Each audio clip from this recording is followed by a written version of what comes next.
Bonsoir à toutes et à tous. Le match sauvage organisé dans les quartiers nord de Lausanne provoque une tension politique. 1 millier de jeunes ont violé les règles anti-Covid. Les policiers n'ont pas osé les disperser. Hier, la conseillère d'État, Béatrice Métraud, mettait en cause le municipal Pierre-Antoine Hilbrand. Ce dernier répond ici en direct sur le respect de l'autorité, mais aussi sur le problème de fond. Les mesures sont-elles encore applicables ? On voit que la police était présente, mais elle n'a pas dispersé près de 1000 personnes, 1000 jeunes rassemblés pour un match sauvage en violation des règles anti-Covid. Cette fois, elle a employé la méthode radicale. Elle a carrément enlevé les buts pour décourager tout rassemblement. Mais ça n'éteint pas la polémique. Oui ou non, faut-il faire respecter les règles ? Et sont-elles encore cohérentes et applicables ? Réaction aujourd'hui avec Maud Richon et Melchior Oberson. C'est la colère et l'incompréhension au sein de la jeunesse lausannoise aujourd'hui.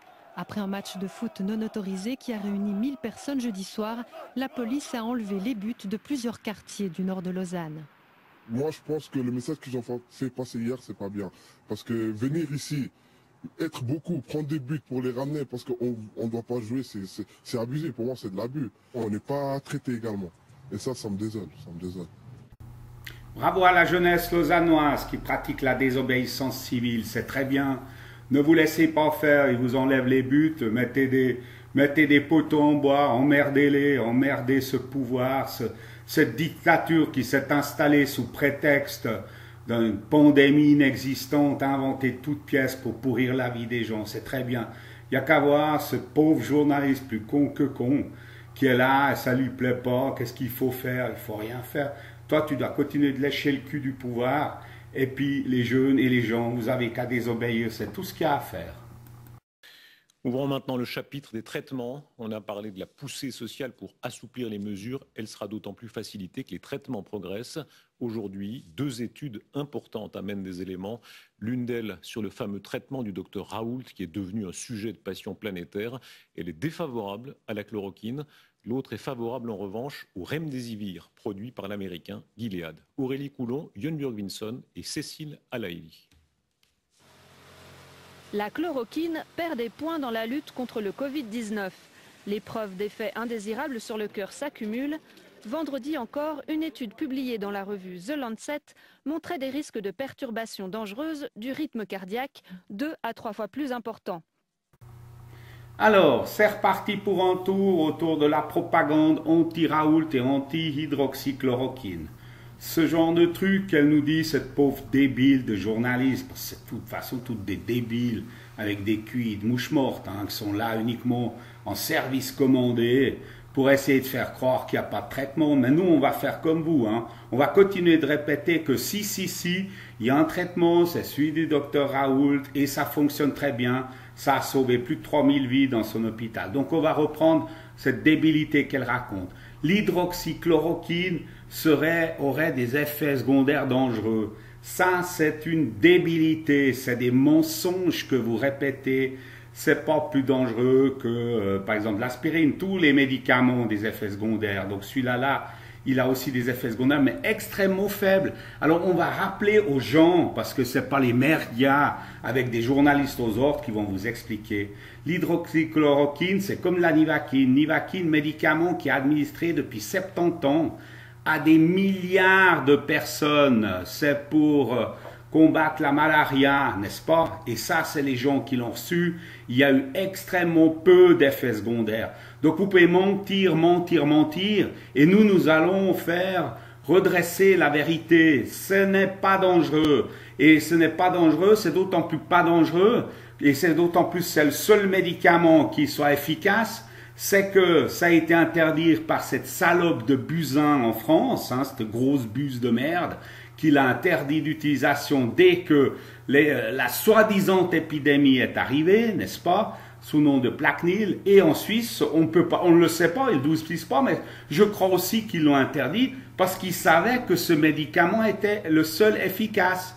Et vous savez où la chatte a mal à la patte en plus, c'est que ce médicament, il coûte pas cher, il coûte rien, il n'y a plus de brevets dessus, il n'y a pas moyen de ramasser du fric pour Bill Gates et les autres saloperies de Big Pharma. C'est pour ça que ça dérange, c'est que non seulement ça guérit, mais ça guérit pour pas cher. Et il faut savoir que ces journalistes, on se posait la question si ces gens-là ne sont pas corrompus, s'ils ne touchent pas du fric de Gilead. Hein, parce que Remdesivir, qui ne marche pas, ça a été prouvé que ça ne marche pas. C'est ça de raconter des bobards, ça ne marche pas. Le professeur Raoult, le plus grand spécialiste au monde en infectiologie, a dit que ça tuait les gens. Oui, écoutez, braves gens, Remdesivir, dont on va vous parler derrière, ça tue les gens. L'hydroxychloroquine, ça soigne les gens. Mais l'un, il coûte 400 balles la boîte, et puis l'autre, il coûte quelques francs la boîte. C'est là qu'il y a le problème. C'est pas ailleurs. C'est pas du tout que ça guérit pas, ou que ça soigne pas, ou que ça a des effets secondaires. Tout ça, c'est un ramassis de mensonges, avec des saloperies de journalistes qui mentent et qui manipulent et qui vous en fument. Ah, une chose qu'il faut que je rajoute. Si c'est si dangereux que ça, l'hydroxychloroquine, pourquoi la pharmacie des armées a commandé 100 kilos en Chine? Qu'elle nous explique, cette journaliste. Votre problème, les journalistes, c'est que nous, on ne se renseigne pas auprès de vous. Nous, on se renseigne juste pour savoir les mensonges que vous racontez aux gens pour leur foutre la trouille. Nous, nos renseignements, on les a ailleurs, avec films et photos et textes à l'appui. Vous continuez de mentir. Ben non, vous continuez de vous traiter comme des sales menteurs que vous êtes. Dans ce contexte, les HUG ont revu leurs pratiques. Le groupe Guidelines Covid recommande à présent de limiter l'utilisation des traitements antiviraux potentiellement actifs contre le SARS-CoV-2 aux essais cliniques en cours dans l'institution. L'utilisation exceptionnelle de traitements candidats peut être discutée au cas par cas sur avis spécialisé multidisciplinaire. Après avoir assez largement utilisé la chloroquine pendant le pic de l'épidémie, les infectiologues reviennent sur leurs pas. Est-ce que c'est la fin de la chloroquine? Moi, je dirais, probablement, ça diminue son indication. Je pense que maintenant, actuellement, on ne peut pas donner l'hydroxychloroquine en dehors d'une étude clinique, mais je pense que ces études doivent encore continuer pour pouvoir répondre à la question définitivement. Alors voilà, on a droit à l'enculé de service, là, qui est en train de nous expliquer, voilà, que lui, ils peuvent pas, tout ça, c'est dangereux, ils l'ont donné. Il ne va pas nous dire combien de gens ils les ont guéris avec ça. Non, non, maintenant, c'est étude, tout. Tout ça, c'est de la foutaise et de la manipulation. En plus, ce pauvre type avec son masque, il est ridicule, juste ridicule. Quand on sait à quoi sert le masque aussi, eh bien là, il a l'air déjà avec ça, il montre qu'il est complètement débile et qu'il a la solde des journalistes et de tous ceux qui manipulent l'esprit des gens. Alors je répète, n'ayez peur de rien, ce sont des pauvres gens. De toute façon, je pense que si c'était nécessaire pour quelqu'un d'avoir du Plaquenil, il y aurait moyen d'en trouver par d'autres voies détournées que passer par ces saloperies de manipulateurs. À la fois, maintenant, c'est même les médecins qui viennent des saloperies, hein. Même les médecins. Hein.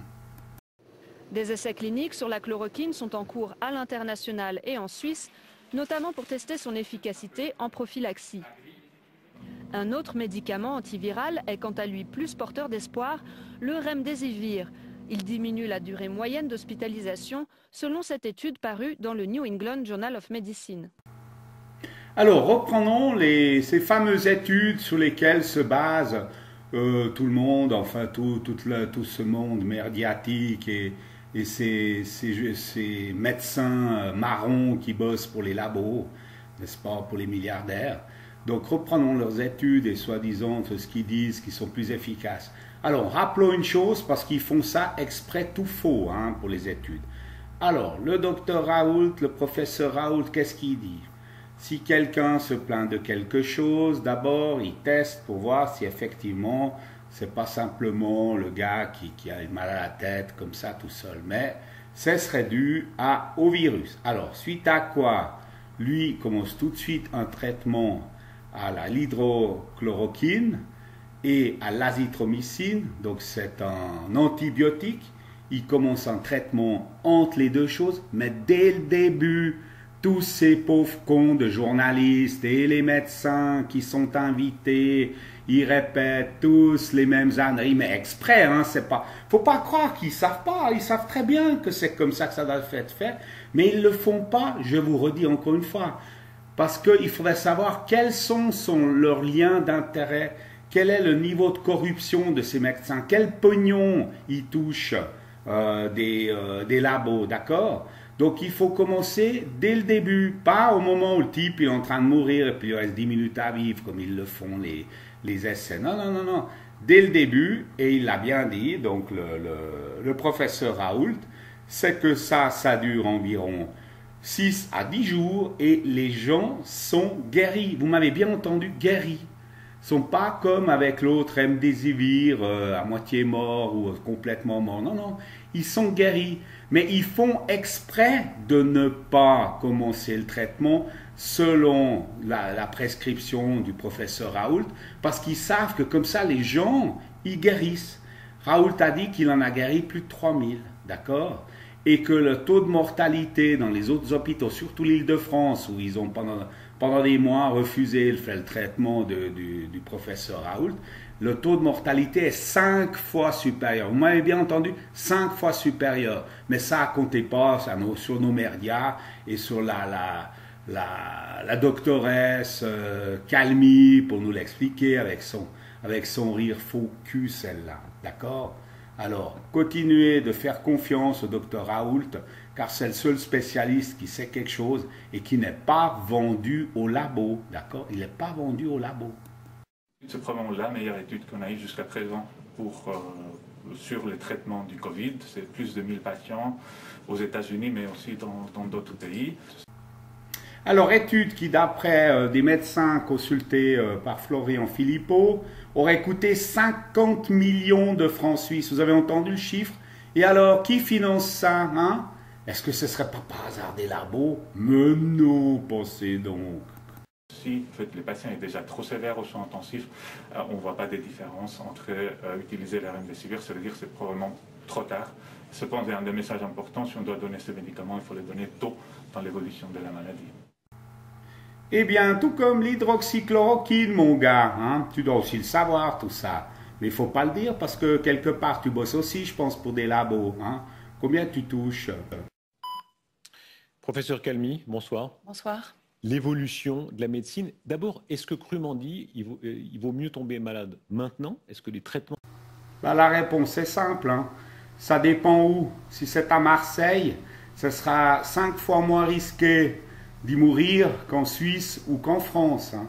Donc, valait très nettement tomber malade avant ou après, n'importe quand, à Marseille, surtout à Marseille. Quand même se sont affinés, tomber malade maintenant qu'il y a 2 mois. En tout cas, on s'est mieux positionné sur l'utilisation d'un certain nombre de ces molécules. On ajuste les recommandations qu'on utilise avec les études qui arrivent. Les études arrivent un peu en ordre dispersé, un peu de manière saccadée, donc c'est évidemment pas simple à s'ajuster. Quand même 2 grandes nouvelles, 2 grandes avancées, relatives mais avancées quand même. Le remdesivir, d'abord, vous-même, vous menez cet essai clinique ici, en Suisse. Il y a visiblement un progrès. Oui, alors il y a visiblement un saut, puisque pour la première fois, on a une molécule qui montre une supériorité par rapport au placebo. Mais cette molécule a quand même ses limites. Tout d'abord, elle fonctionne plutôt chez des gens qui sont en phase précoce, pas... Tiens, en phase précoce, hein, tout comme le traitement du professeur Raoult, hein, c'est étonnant ça. Hein. Elle découvre la lune, la pauvre. Hein. Chez des gens qui sont aux soins intensifs, par exemple. Elle n'a pas été testée chez certains segments de la population, par exemple des personnes très âgées, chez les personnes qu'on voudrait justement protéger de la maladie la plus grave. En revanche, il y a cette étude de Lancet concernant la chloroquine qui fait baisser très nettement, disons, les actions de la chloroquine, on peut dire ça? Oui, l'étoile de l'hydroxychloroquine a pâli, hein, c'est clair. Il y a un certain nombre d'études qui sont arrivées récemment qui montrent qu'en tout cas, chez les patients hospitalisés, l'hydroxychloroquine n'est certainement pas une molécule à prescrire en routine. Voilà, la faux cul, elle vient de l'avouer quand même. C'est que finalement, bon, elle parle des patients hospitalisés. Ce qu'on savait déjà... Le professeur Raoult l'a expliqué, il ne faut pas commencer à donner son traitement quand l'autre est déjà en oxygénation et à moitié mort. Hein. Donc la faux cul de première, l'étude du Lancet et toutes sortes d'autres études font exprès de faire faux, on le sait, font exprès pour faire faux, c'est-à-dire qu'ils n'utilisent pas la méthode du professeur Raoult parce que la méthode marche. Par contre, quand c'est administré trop tard, bah c'est trop tard, bah l'autre va mourir. Et le but, c'est ça. Donc c'est toujours la même chose. Et c'est pour ça que je le redis, cette pauvre femme, est-ce qu'elle travaille pas pour quelqu'un? Je dis pas qu'elle l'est, j'ai pas la preuve. Mais en attendant, c'est très très bizarre son comportement. Hein. Ça pourrait faire penser qu'elle a des liens d'intérêt avec Gilead, hein, la boîte. Ah tiens, à propos de Gilead, peut-être, sûrement que vous êtes beaucoup à ne pas savoir, qui sont actionnaires de BFM TV, hein, d'où la virulence et la violence de ces salopards de BFM contre le professeur Raoult. Hein. C'est pas par hasard, tout ça, il n'y a rien d'hasard là-dedans, rien du tout. C'est une vraie conspiration. Sur notre antenne, vous parliez d'un pari, hein, il y avait une espèce de doute, oui. Mais dans le doute, on pariait sur la chloroquine. Est-ce qu'aujourd'hui, ce pari perd de son sens? Oui, je pense que pour les patients hospitalisés, ce pari-là est probablement perdu. Regardez voir ce sourire de faux cul qu'elle a. Elle n'est pas seulement faux cul, mais en plus elle est incompétente. Parce que si elle a donné ce traitement à l'hydroxychloroquine alors que les gens étaient déjà très gravement atteints, c'est qu'elle était totalement incompétente et que des gens sont morts à cause de son incompétence. Et ça, c'est grave. Hein. Moi, si j'étais des parents de ces gens morts, moi, je lui ferais un procès. Hein. Il y a une telle passion autour du professeur Raoult, autour de la chloroquine, notamment chez nos voisins français. Hein. C'est comme si, selon qu'on soit de droite ou de gauche, on est pro, anti-chloroquine. Comment vous expliquez ça? C'est très difficile à comprendre. Je crois d'abord que tout le monde avait envie de trouver un traitement, donc il fallait se positionner. Et en fait, c'est probablement ça le problème. On ne peut pas se positionner, faire des enquêtes d'opinion sur une molécule. Elle n'est pas seulement incompétente, mais elle est limitée intellectuellement à l'écouter. C'est pas une question où il fallait se positionner ou quoi que ce soit, pas du tout. Tu es à côté de tes pompes, ma pauvre. Le professeur Raoult, il a trouvé un traitement qui fonctionnait. Ça convenait pas à des tas de gens, notamment à des gens comme toi qui croient être un cerveau ambulant alors que tu es juste quelqu'un qui suit comme un mouton ce que font les autres, c'est tout. Et lui, il a trouvé quelque chose et ça a fonctionné. Et il a prouvé que ça a fonctionné. Et en plus, il ne s'est pas laissé emmerder par toute la classe politique et ces médecins qui étaient invités tout le temps sur les plateaux, notamment de BFM TV. Il ne s'est pas laissé impressionner ni emmerder, puis il a fait son chemin, puis il a guéri et soigné des gens. C'est pas pour rien qu'il est pareillement populaire, cet homme, que les gens défilent devant son hôpital. L'autre jour, il y avait un défilé de camions poubelles. Pour les ramasseurs, ils sont venus défiler devant, les gens klaxonnent. Il est populaire parce qu'il soigne et guérit des gens. Pendant que toi, tu es là, tu racontes ta vie et tu guéris pas les gens. Tu guéris pas, tu fais juste attention à être bien dans les clous et dans les rangs. Et puis finalement, que les gens crèvent ou pas, ça n'a pas l'air tellement d'être ton souci. Hein. Une molécule n'a pas de couleur, elle n'a pas d'opinion, donc il faut la prouver. Quand vous êtes sur les médias français, on vous dit, mais vraiment comme si c'était une histoire des guelfes et les gibelins. Hein. Oui, c'est ça. Et on leur dit, mais ce n'est pas le sens de la molécule. La molécule en elle-même, elle n'a aucun parti politique et aucune couleur. Deux questions encore. D'abord, il y a tellement de fantasmes autour de ces études. Vous, par exemple, vous dirigez un essai clinique sur le remdesivir. Est-ce qu'on gagne quelque chose à ça? Est-ce qu'il y a une espèce de lien d'intérêt où on a intérêt à ce que ça marche, par exemple? Non. Ça y est, on a eu du problème. Soi-disant, le fantasme, pauvre type, voilà.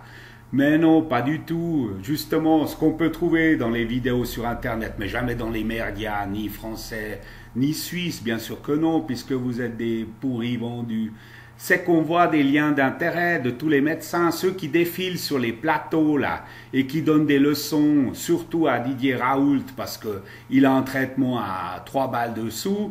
C'est que ces gens-là, eux, ils sont corrompus, ils bossent pour des labos, ils touchent du fric pour ça. C'est pas les études, mais prends-nous pour des cons.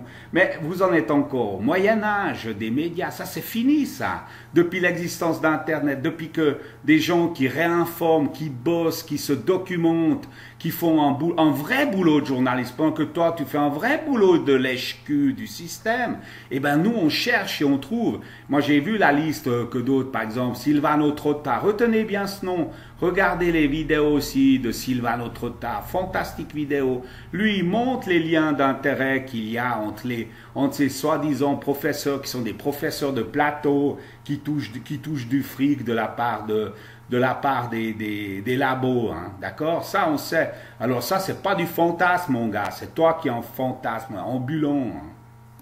On n'a pas intérêt à ce que ça marche. Donc ça, c'est absolument certain. Et puis, on ne reçoit pas d'argent personnellement parce qu'on fait un essai clinique. Aujourd'hui, on est à une sorte de bilan d'étape. C'est très frappant de voir quand on met bout à bout les déclarations des spécialistes depuis 2 mois. Souvent, on ne savait pas pourquoi ça prend dans une région, ça prend moins dans une autre. Les modèles ne marchent pas. Ça vous frappe, vous aussi? Oui, bien sûr. On est surpris, on avance à tâtons un peu dans cette épidémie. Merci, professeur Calmy. À tâtons, avec des exemples ou pas.